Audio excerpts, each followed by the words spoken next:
Cuando vosotros me digáis.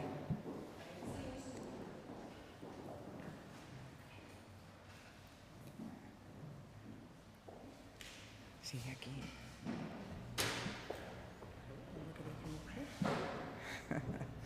Ponte aquí que te vean, al otro lado.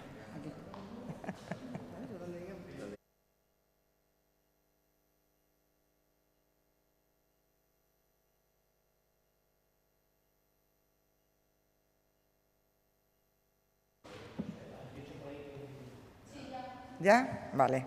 Bueno, pues buenos días y muchísimas gracias por acudir a esta rueda de prensa. Hoy vengo a exponerles, como es habitual, el balance eléctrico de 2023. Sin duda estamos ante un momento muy importante para el sector de la energía. En Extremadura es un sector en crecimiento que avanza cada día en todas sus distintas vertientes y que está favoreciendo enormemente el desarrollo de nuestra región. En primer lugar, quería, como no, trasladar el pésame a los familiares de las personas que han fallecido por la Dana y toda la solidaridad y el apoyo, como ha dicho la presidenta Guardiola, a todos aquellos que han perdido absolutamente todo, ¿no? Ha sido desolador y un verdadero desastre. Como les decía, nuestro sistema eléctrico está afianzando su evolución hacia un modelo de producción libre de emisiones de gases, porque las energías renovables siguen adquiriendo en Extremadura cada vez más presencia. Pasando ya a los datos de ese balance energético en 2023, nuestra producción de energía se concentra principalmente en solar, hidráulica, eólica, biomasa y nuclear. Y en el año 2023 hemos producido 29.750 gigavatios hora, un 13,43% más que el año anterior. Y esta cifra, además, supone un dato histórico en nuestra región.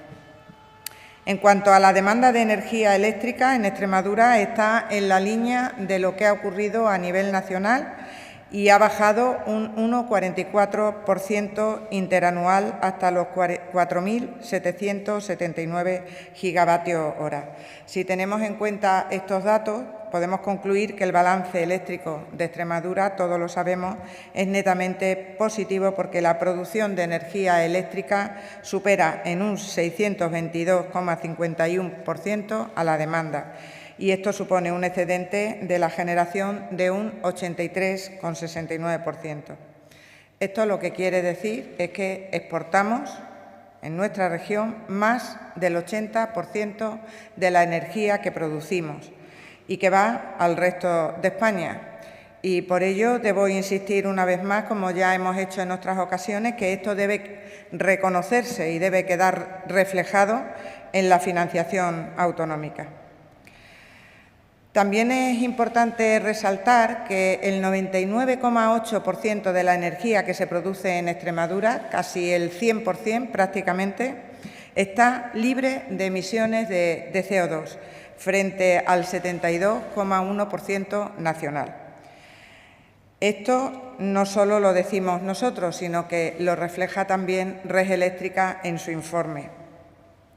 Para darles algún detalle más de la generación eléctrica de nuestra comunidad autónoma, el incremento de la producción, que decía al principio, viene del crecimiento interanual del 32,14% de la producción de renovables, que alcanzó los 13.400 gigavatios hora y que ha ascendido notablemente también la producción hidráulica y la solar fotovoltaica. A este respecto, es importante destacar que seguimos siendo líderes en Extremadura en generación solar fotovoltaica, con una producción en 2023 del 24,52% de la producción de solar a nivel nacional.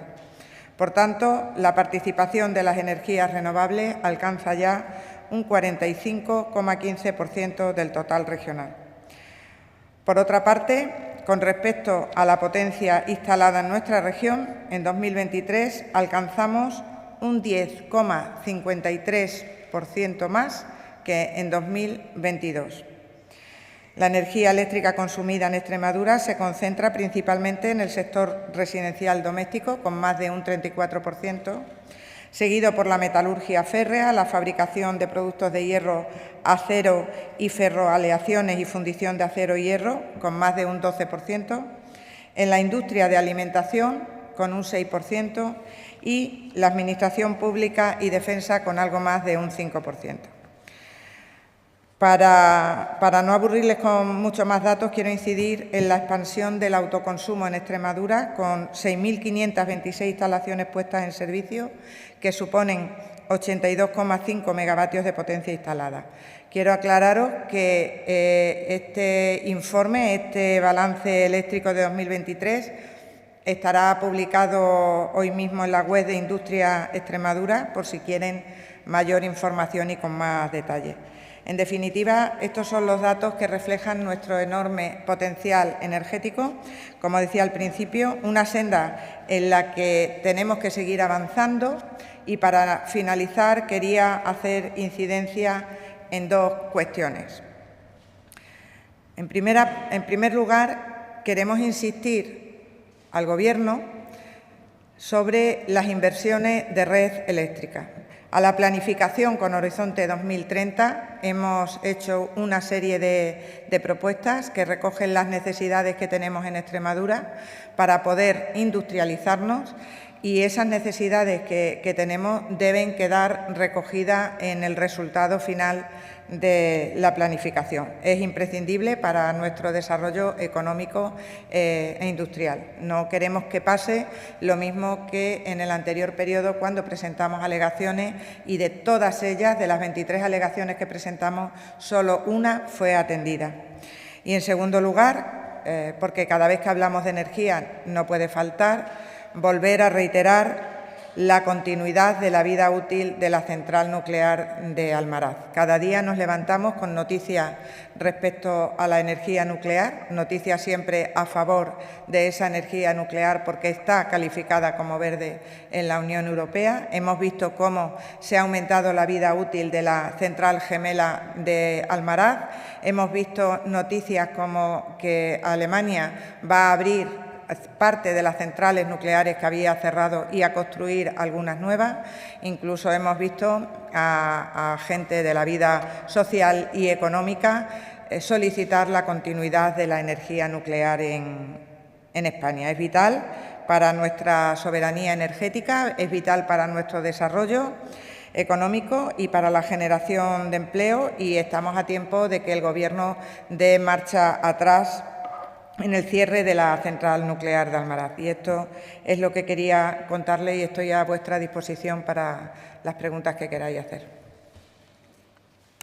Sí, a raíz de la central nuclear de Almaraz, ¿qué porcentaje de producción del total de Extremadura supone la central? La central nuclear de Almaraz, no sé si tengo aquí el dato, pero creo recordar que era como un 10%, ¿no? de Extremadura. Creo que es un 10% de la energía que se consume en España, solo la central nuclear de Almaraz. 8 millones de hogares, creo recordar. Buenos días. ¿La hidráulica cuánto subió el año pasado? Que ha dicho que subió. Sí, ha subido, pero no tengo el dato exacto. Lo podemos ver en el informe en la página web de Industria. Es más que nada por no traer tanto dato. Normalmente, no sé si lo tiene. Ah, sí, pues sí, se lo das. ¿Cuánto es? Ah, vale. Bueno, pues luego te lo da Celestino, no te preocupes, ¿vale?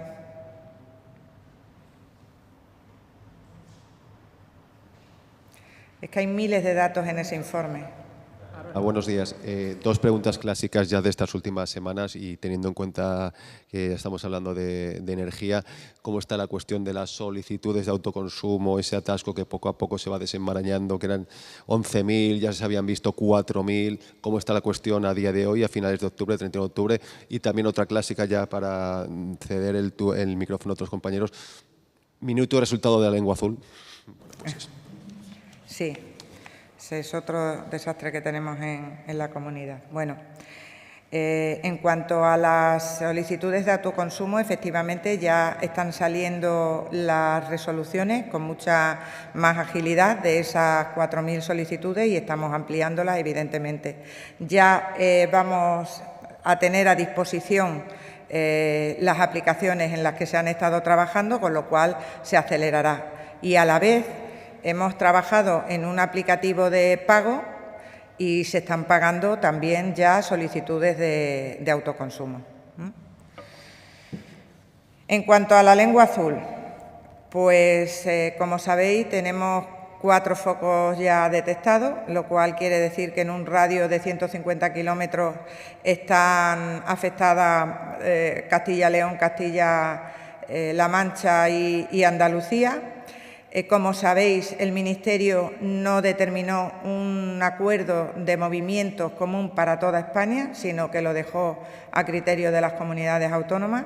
Castilla-La Mancha se ha adherido al protocolo, con lo cual estamos moviendo los animales sin problema en ese aspecto. Sabéis que el ganado vacuno no tiene problema con PCR y desinsección, y lo único que nos está generando problemas con otras comunidades autónomas son la vacunación de los animales de menos de 3 meses a las que nos obliga el Ministerio.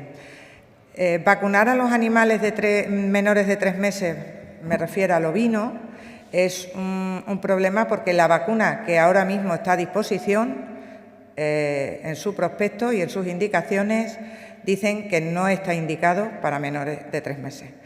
Entonces, ese es el problema con el que nos hemos encontrado y que no sabemos el motivo por el que el Ministerio, digamos, se ha empeñado en que tienen que vacunarse todos los animales menores de 3 meses.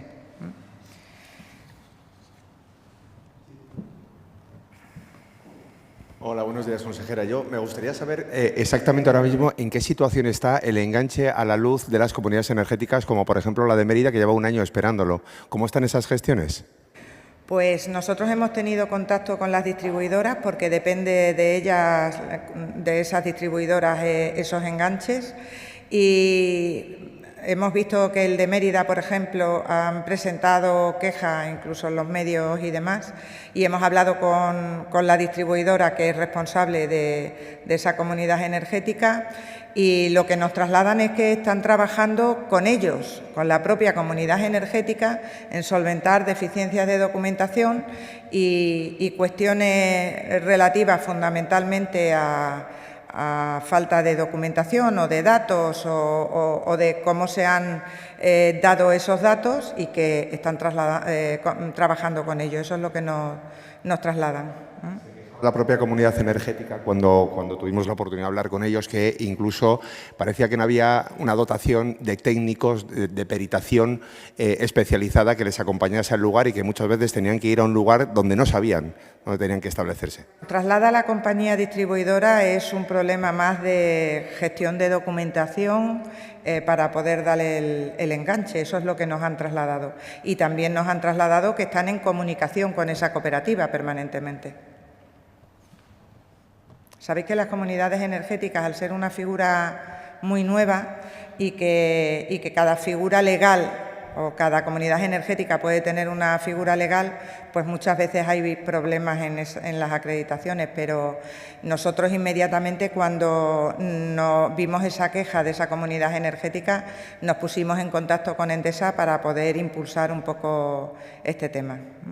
¿El Ejecutivo, de aquí a un horizonte próximo, otra fórmula para presionar a la propia distribuidora para que agilice la gestión? Ahora mismo no solo se está trabajando en las comunidades energéticas, sino en la energía compartida, que es mucho más fácil de gestionar, ¿no? Y hay muchos modelos en los que la población puede decidir. Por lo tanto, nosotros lo que estamos es informando no solo sobre las comunidades energéticas, sino también sobre un consumo de energía compartido, que creemos que es mucho más fácil en cuanto a menor documentación y más accesibilidad para los ciudadanos. Considera que las comunidades energéticas tienen un derecho legítimo, ¿no? Por supuesto. Es otro modelo que tenemos y que existe, y además hay algunos ayuntamientos que también tienen una figura parecida y que ya están trabajando en eso con distribuidoras, en fin, que cada uno elige el modelo que quiere, por supuesto. Al hilo de nuevo de la lengua azul que ha hablado mi compañero Juan Carlos, le he entendido que Murcia, Andalucía y Castilla y León, gobernadas por el Partido Popular, no están llegando a un acuerdo con la Comunidad Autónoma de Extremadura, gobernada por el Partido Popular, en cuanto a la limitación de movimiento. Y sí, Murcia es la única que no está afectada por los 150 kilómetros la comunidad, y la Comunidad Autónoma no ha querido adherirse a ese protocolo. pero Murcia es un mercado clave para Extremadura. Que Murcia es un mercado clave para Extremadura. Sí, es un mercado clave para Extremadura, pero es soberana para decidir si recibe o no.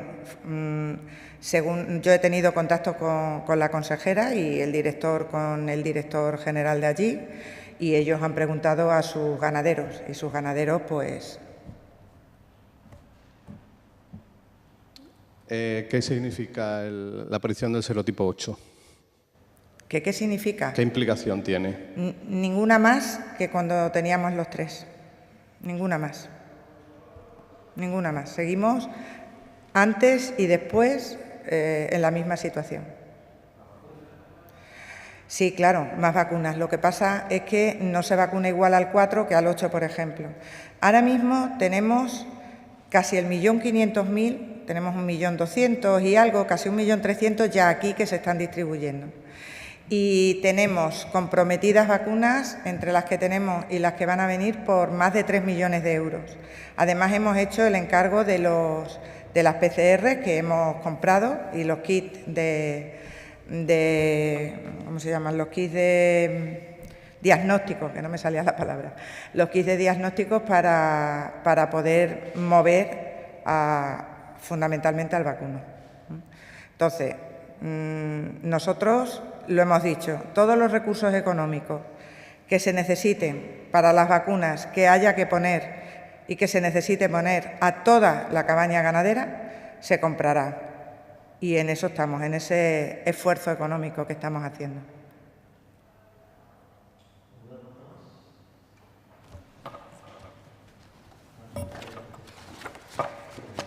Pues muchas gracias.